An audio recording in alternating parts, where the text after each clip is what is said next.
একদম restaurant style diamond chicken cutlet. সেদিন রাস্তায় এক রেস্টুরেন্টে দেখি গরম গরম এই ডায়মন্ড চিকেন কাটলেট ভাজছে।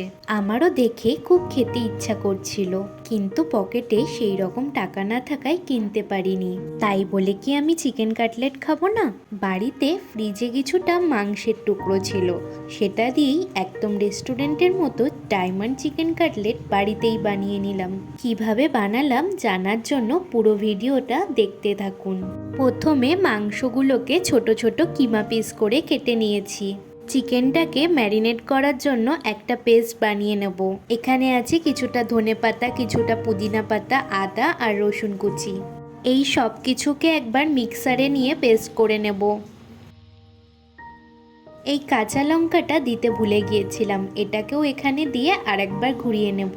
এখন এই পেস্টটাকে চিকেন কিমার মধ্যে দিয়ে সাথে 1 চামচ বিট নুন, 1 চা চামচ গোলমরিচের গুঁড়ো অ্যাড করে সব কিছুকে একবার খুব ভালো করে মিশিয়ে নিয়ে 30 মিনিট ম্যারিনেট করে রাখতে হবে।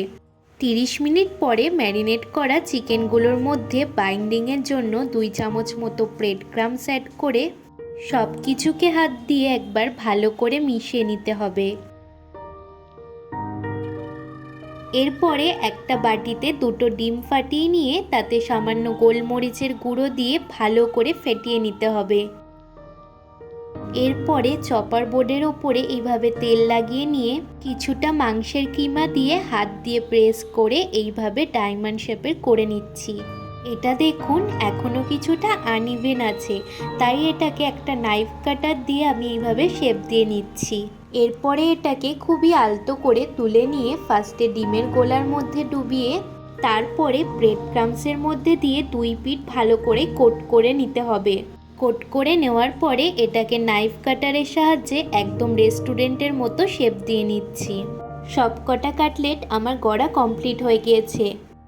এখন এইগুলোকে কম করে 30 মিনিট ফ্রিজে রেখে দেবো, তাহলে এইগুলো ভালো করে সেট হয়ে যাবে। 30 মিনিট পরে কাটলেটগুলোকে বের করে গরম তেলে উল্টে পাল্টে গোল্ডেন ব্রাউন করে ভেজে নিলেই আমাদের ডায়মন্ড চিকেন কাটলেট একদম রেডি হয়ে যাবে। তারপরে কাসুন্দি পেঁয়াজ আর তার সাথে সার্ভ করুন গরম গরম এই চিকেন কাটলেট।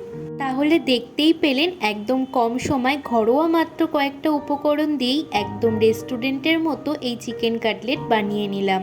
আপনারাও এইভাবে চিকেন কাটলেট বাড়িতে বানিয়ে দেখুন, কেউ খেয়ে বুঝতেই পারবে না এটা রেস্টুরেন্টের নয়, বাড়িতে বানানো। রেসিপিটা যদি ভালো লাগে তাহলে ভিডিওটিতে লাইক, কমেন্ট আর চ্যানেলটিকে সাবস্ক্রাইব করে নেওয়ার অনুরোধ রইল।